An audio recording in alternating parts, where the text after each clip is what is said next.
साल में 4 नवरात्रि क्यों होती है? प्रकृति से संबंध। हिंदू पंचांग के अनुसार वर्ष में 4 मुख्य ऋतु संधि होती हैं, यानी मौसम के बदलने का महत्वपूर्ण समय। ये 4 नवरात्रि इन्हीं 4 संधियों पर आती हैं। शारदीय नवरात्रि अश्विन शरद ऋतु का आरंभ, चैत्र नवरात्रि चैत्र वसंत ऋतु का आरंभ, माघ नवरात्रि माघ शिशिर ऋतु का आरंभ, आषाढ़ नवरात्रि आषाढ़ वर्षा ऋतु का आरंभ। कारण ऋतु बदलने का समय वह होता है जब प्रकृति में और हमारे शरीर में बड़े बदलाव होते हैं। इस दौरान शरीर की रोग प्रतिरोधक क्षमता यानी इम्यूनिटी कम हो जाती है और बीमारियों का खतरा बढ़ जाता है। इन चारों अवसरों पर माँ शक्ति, जो स्वयं प्रकृति का स्वरूप है, की पूजा और व्रत करने का उद्देश्य शरीर और मन को शुद्ध करके आने वाले मौसम के लिए आध्यात्मिक और शारीरिक रूप से मजबूत बनाना है। 2 नवरात्रि गुप्त क्यों कहलाती हैं? साधना से संबंध। 4 में से 2 नवरात्रि प्रकट है और 2 गुप्त यानी सीक्रेट।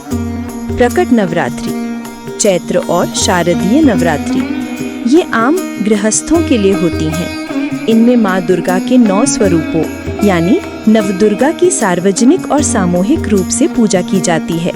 गरबा, डांडिया, पंडाल लगाना आदि इसी का हिस्सा है।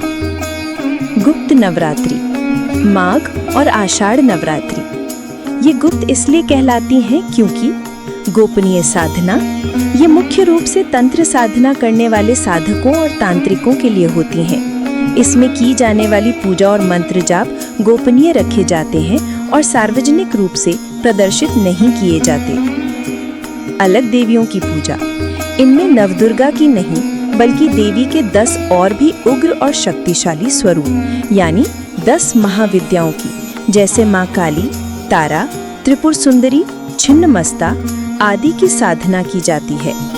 विशेष उद्देश्य। इस साधना का उद्देश्य सांसारिक सुख सुविधा से अधिक सिद्धियों यानी स्पिरिचुअल पावर्स को प्राप्त करना, कुंडलिनी जागरण करना और गूढ़ ज्ञान प्राप्त करना होता है। तीव्र ऊर्जा। 10 महाविद्याओं की साधना में अत्यधिक तीव्र ऊर्जा उत्पन्न होती है जिसे केवल दीक्षित और अनुभवी साधक ही संभाल सकते हैं। संक्षेप में 4 नवरात्रि होने का कारण प्रकृति और ऋतुओं के चक्र से जुड़ा है और 2 के गुप्त होने का कारण साधना के प्रकार से जुड़ा है।